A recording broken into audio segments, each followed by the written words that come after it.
Love Lies and Spells. Hazel Winters had long accepted that her love life was doomed, not because she was unlovable, far from it, but because of an ancient spell cast by her ancestor, Eleanor Winters. Eleanor had been a powerful witch who, in an attempt to protect her descendants, had cast a spell ensuring that only decent, honorable men could enter their lives romantically. It had seemed like a great idea at the time, but in the modern world of ghosting, cheating, and emotionally unavailable men, it meant Hazel had an absolutely abysmal dating life.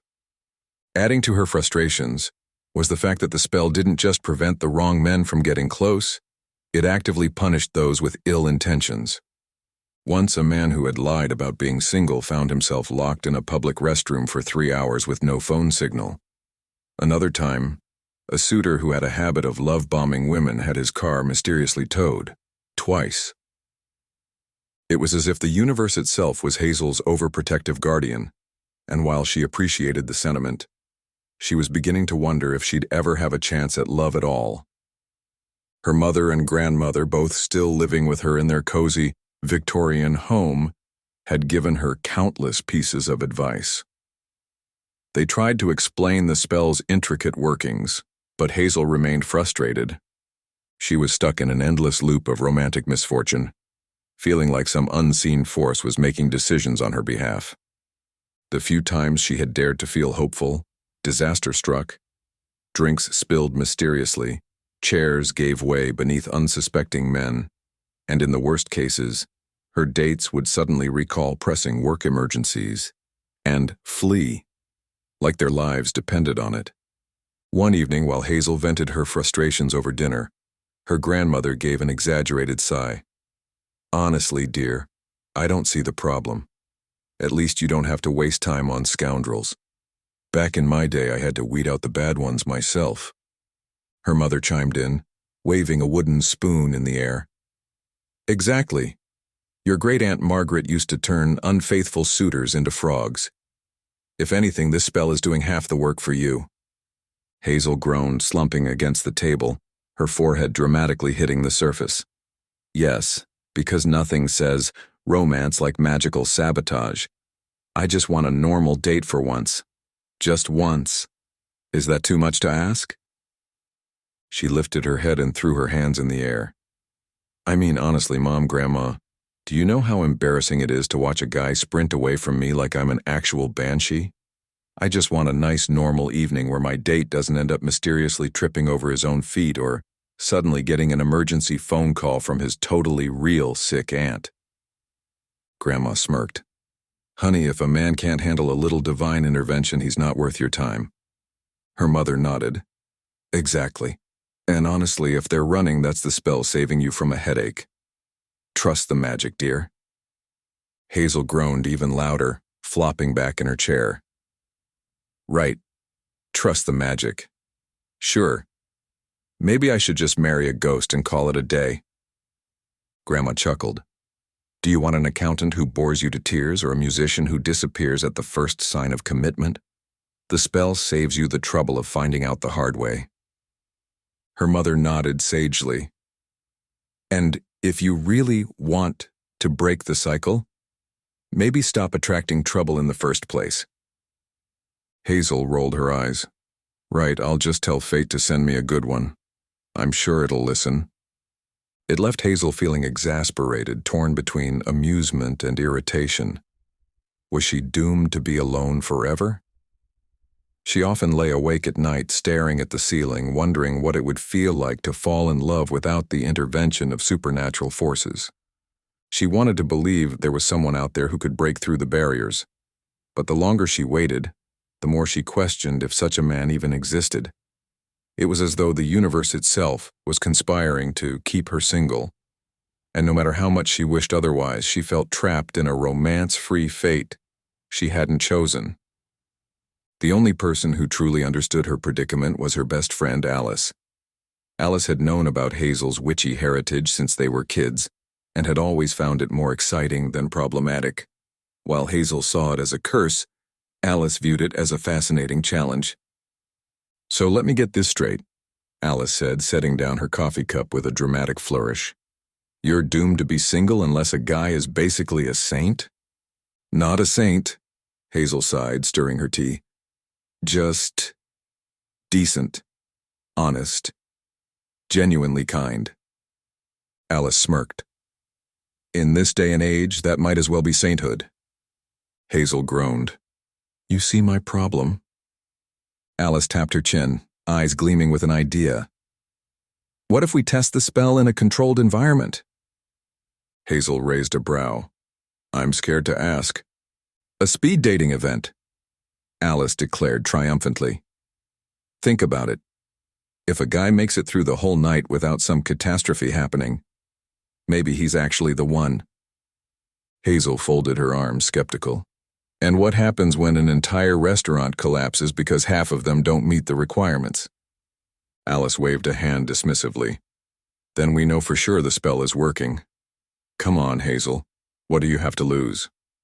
This is perfect. It's like a magical filtering system. Hazel had been hesitant at first, but Alice was persuasive.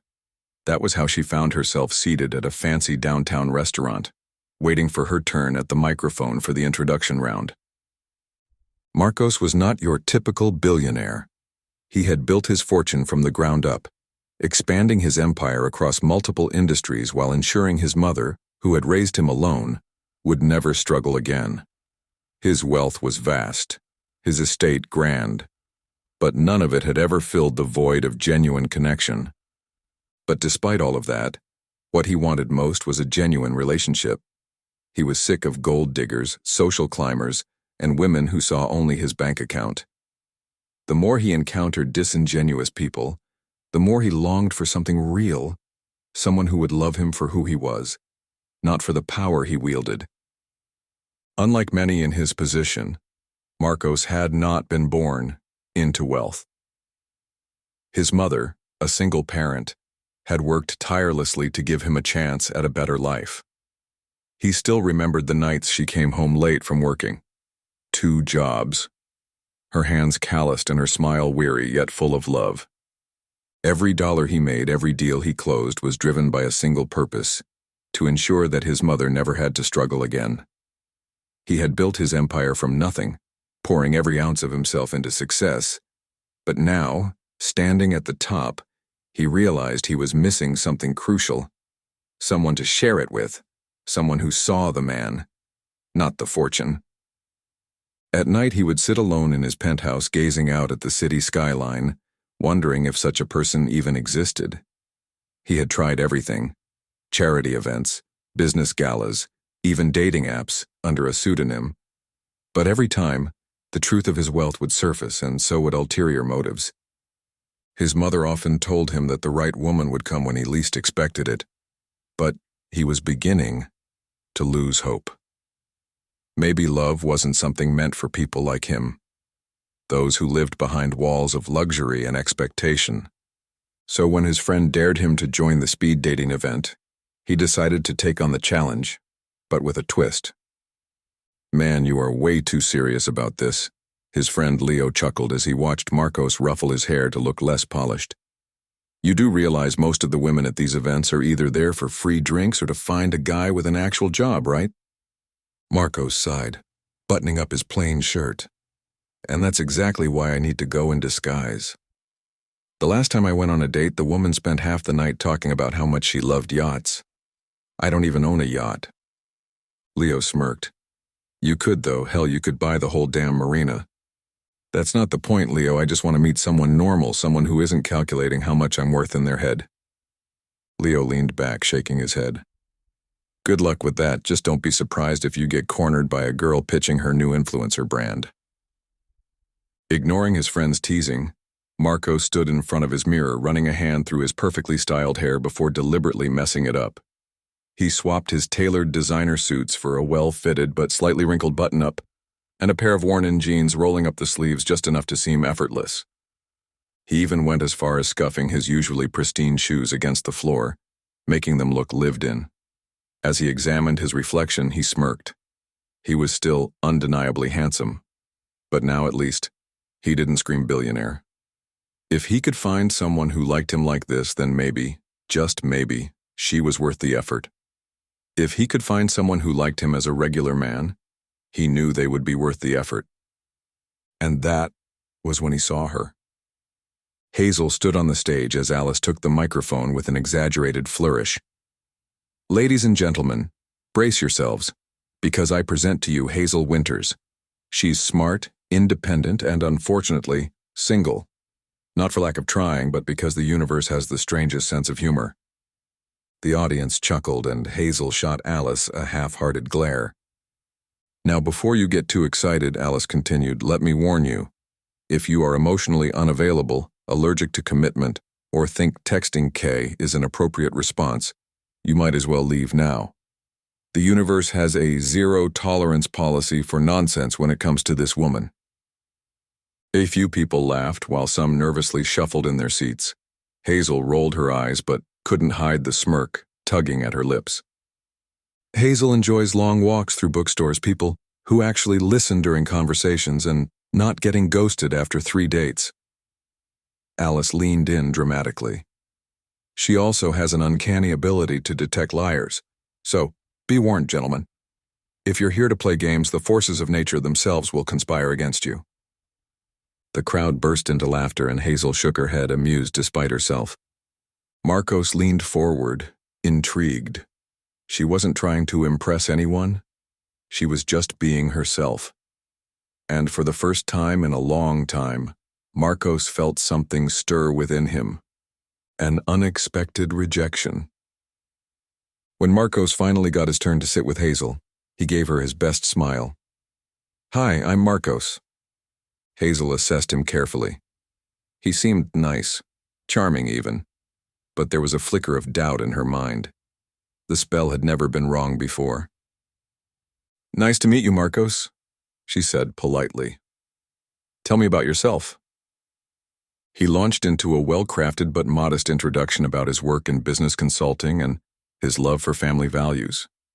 He didn't mention his billions, of course, just focused on his genuine personality. Hazel listened, intrigued, but something inside her told her that he might not make the cut. The spell hadn't acted up yet, but there was an inexplicable feeling of doubt. At the end of the night, as he confidently asked her out for a proper date, Hazel gave him a small, apologetic smile. "Thank you for tonight, Marcos. You seem like a great guy, but I don't think it'll work out." Marcos blinked. "You're rejecting me?" She nodded. "Yeah, but I really do appreciate the conversation." For the first time in his life, Marcos de Luca, billionaire extraordinaire, had been turned down. He sat there in stunned silence as Hazel got up and left with Alice. The moment they were outside, Alice grabbed Hazel's arm. "Excuse me? What just happened in there?" Hazel sighed. "I told him no." Alice gasped dramatically. "You turned down a gorgeous, charming, seemingly decent man without the spell smiting him on the spot? Are you okay? Blink twice if you need help." Hazel rolled her eyes. "Alice, he might still be trouble. Just because nothing obvious happened doesn't mean he's the right one." Alice groaned, throwing her hands in the air. "Girl, you have a literal magical filtering system, and you still overthink things. I swear if I had your spell, I'd be married to a prince by now." Hazel smirked. "Oh, don't worry. If this keeps up, you'll be the first to hear all the details." Alice crossed her arms. "You better spill every drop of tea because I am invested now." The pursuit begins. Marcos was not used to rejection, but instead of discouraging him, it only made him more determined. He had seen something in Hazel, something real. He just needed to prove himself. So he did what any self-respecting billionaire would do.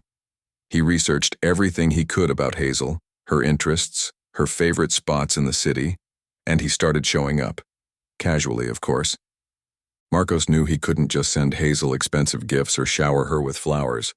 He didn't want to send the wrong message, and besides, she didn't seem like the type of woman who would be impressed by grand gestures of wealth.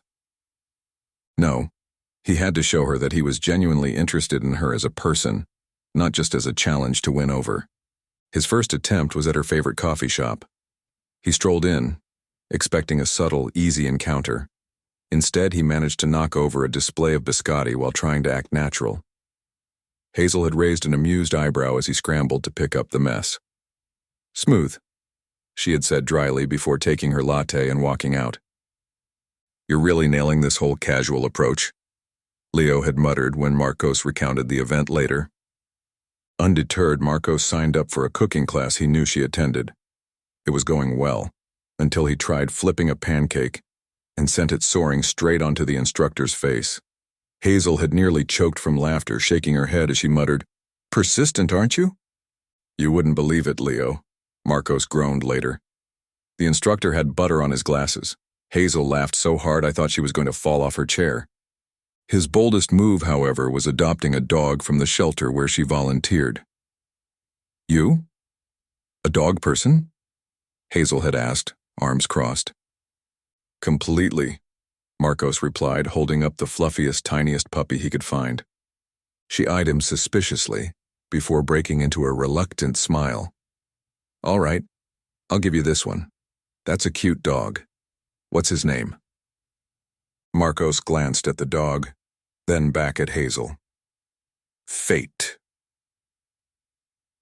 She groaned. "You're impossible." But despite her exasperation, Marcos noticed that for the first time she didn't walk away quite as fast. Hazel was both amused and exasperated.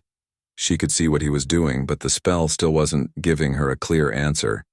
He hadn't been outright rejected by the universe, which meant there was potential, but she needed to be sure.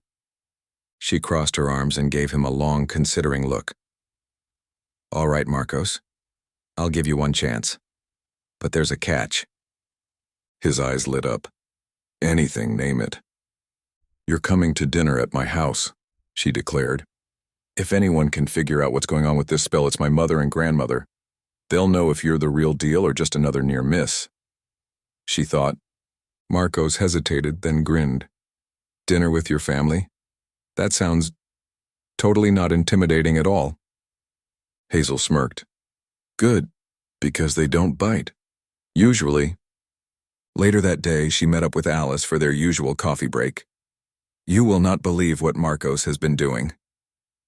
Alice perked up instantly, sipping her latte with interest. "Oh, please tell me this includes something embarrassing."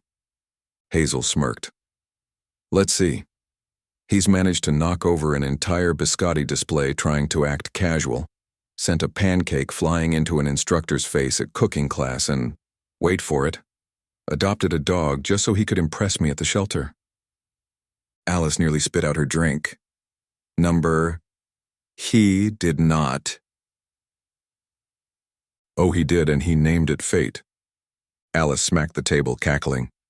"This man is going all in. So, what's your move?" Hazel took a deep breath. "I invited him to dinner at my house." Alice gasped dramatically, nearly knocking over her coffee. "No, you didn't." Her eyes widened as she clutched her chest like Hazel had just announced she was moving to Mars. "Dinner? At your house? With the witches? Do you want to see if this man has a heart condition?" "I did. And you know what that means?" Hazel leaned forward conspiratorially. "I promised to spill all the tea after my family's interrogation session." Alice grinned. "Oh, this is going to be good." Dinner at Hazel's house was anything but ordinary. The moment Marco stepped through the door, a gust of wind slammed it shut behind him. "Oh, don't mind that," Grandma said, waving a hand. "The house likes to test newcomers." Marcos chuckled nervously. "Right. That's totally normal." Hazel's mother bustled over, inspecting him up and down. "You look sturdy enough," she declared. "Let's see if you can handle dinner." As they sat at the table, Marcos noticed the food seemed odd. The mashed potatoes swirled in their bowl as if they had a mind of their own, and the gravy seemed to bubble a little too enthusiastically. Hazel's grandmother muttered a few words, and suddenly his spoon lifted itself and gently tapped against his plate. "Eat up, dear," she said sweetly. It's rude to ignore a meal that's excited to be eaten. Marcos cautiously took a bite, and to his relief, it was delicious. "This is amazing," he said honestly. The room glowed faintly green. Hazel's grandmother smirked. "Well, at least we know he's telling the truth." Throughout the night, subtle spells were woven into the conversation.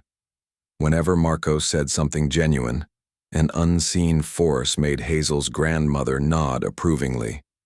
At one point, a floating candle hovered just above his head, pulsing slightly whenever he spoke about his mother and his struggles growing up.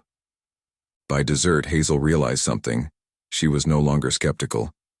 Marcos had passed every unspoken test her family had thrown at him, and more importantly, he had done so with patience and humor. Maybe, just maybe, he was the real deal. Grandma leaned in conspiratorially. "Well, dear, I'd say he's past round 1. Marcos looked at Hazel. "Should I be worried about round 2? Hazel smirked. "No, but I think now we can go on a proper date." What Marcos didn't know was that Hazel, her mother, and her grandmother had already decided to help him. Over the next few weeks, they discreetly uncovered the corruption plaguing his company. Using Hazel's magical intervention, her grandmother's knack for extracting secrets, and her mother's uncanny ability to make people confess without realizing it, they worked in the shadows, unraveling the bribery scandal one official at a time. In the process, they stumbled upon something unexpected. Marcos was far wealthier than he had let on. Hazel had suspected he was successful, but the extent of his fortune shocked even her. As they dug deeper, they realized that he had deliberately downplayed his wealth, possibly to avoid being seen as just another rich businessman. That was when it hit Hazel. This was why the spell had not harmed him. He had lied, yes, but for a good cause. He wasn't trying to deceive her in a malicious way. He had been protecting himself, wanting to be valued for more than his money. "Wow," Hazel murmured, staring at the discovery. "The spell does work. He told a lie, but not one that would hurt me. It actually protected him." Her mother smirked. "Seems like the universe approves." Her grandmother chuckled. "He's a clever one. But let's see if he's brave enough to confess first." Hazel nodded, deciding to wait for Marcos to reveal the truth on his own. She wanted to see if he would trust her enough to be honest. One evening, as they walked along a quiet park path, Marcos turned to Hazel, his expression softer than she had ever seen. "I don't know how to explain this, but ever since I met you, everything in my life has started to fall into place. I feel like I can finally breathe again." Hazel swallowed, caught between the weight of her own secret and the growing warmth in her chest. "Maybe it's just good karma," she offered with a teasing smile. Marcos chuckled. "Maybe. Or maybe it's because of you."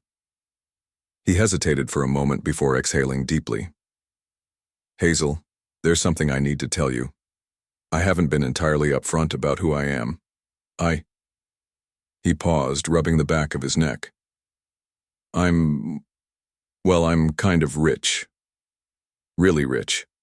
Like billionaire rich. But I didn't want that to define our connection. I needed to know you liked me, not my bank account." Hazel stared at him for a moment before laughing. "Took you long enough." Marcos blinked. "Wait, you knew?" She grinned, stepping closer. "Let's just say, I had a little help figuring it out, and since you've been honest with me, it's only fair that I do the same." She lifted her hand, and with a flick of her fingers, a small swirl of golden light danced in the air before disappearing. Marcos's eyes widened. "Your magic?" Hazel smirked. "Surprise?" Marcos shook his head in disbelief before breaking into a slow, amazed grin. "You know, somehow this makes perfect sense." Then, as if a light bulb flickered on in his mind, his smile faded slightly. "Wait a second. This explains everything." Hazel raised an eyebrow. What do you mean? He let out a half laugh, half scoff. Since I met you, everything has just worked in my favor.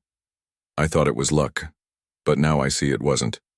The deals falling into place, the corrupt officials mysteriously getting exposed one by one, the sudden opportunities. It was you, wasn't it? You and your family. Hazel pursed her lips, feigning innocence. Pure coincidence. Marcos folded his arms, eyes narrowing playfully. Hazel. She exhaled, smiling. All right. Fine. You caught us. But in our defense, we were just evening the playing field. He shook his head with a smirk. So you've been secretly helping me while pretending not to know a thing? Hazel tilted her head, her emerald eyes gleaming with amusement. I prefer to call it strategic support. Marcos chuckled and stepped closer, his hands slipping around her waist. You're something else, Hazel. She smirked. I get that. A lot. For a moment, neither of them spoke, the air between them thick with anticipation. Hazel could hear her own heartbeat pounding in her ears, her breath shallow as she gazed into Marcos's amber eyes, which shimmered with something deeper than just attraction. Her fingers twitched at her sides, an inexplicable warmth spreading through her chest. Marcos swallowed, his gaze flickering from her lips to her eyes as if giving her a moment to pull away. But she didn't. Instead, she tilted her chin ever so slightly, a silent invitation. The moment stretched between them, tension coiling like an unseen thread pulling them closer, until finally, he bridged the distance, his lips brushing softly against hers in a touch so delicate, it sent a shiver down her spine. Hazel felt the warmth of his body so close to hers, the steady rise and fall of his breath. Then, slowly, Marcos reached up, brushing a strand of hair behind her ear, his fingers lingering against her skin. You are absolutely enchanting, he murmured, his voice low and filled with something that sent a shiver down her spine. Hazel's breath hitched as his lips brushed against her lips again, featherlight at first, a teasing promise. Then, as if drawn by an unseen force, he deepened the kiss, his arms wrapping firmly around her. She melted into him, her hands sliding up to his shoulders as the world around them faded. There was no magic in that moment, only the rush of emotions, the electricity between them, the way he held her like she was the most precious thing he had ever touched. The kiss was slow, unhurried, yet full of longing, a silent declaration of everything they had yet to say. When they finally pulled apart, their foreheads resting against each other, Hazel let out a breathless laugh. Okay, maybe the spell does know what it's doing. Marcos grinned. Best magic I have ever encountered. Hazel rolled her eyes but couldn't hide her smile. Come on, Billionaire. Let's see if you can keep up with a witch. With their fingers intertwined, they walked into the night, ready to see where fate, and a little magic, would take them next.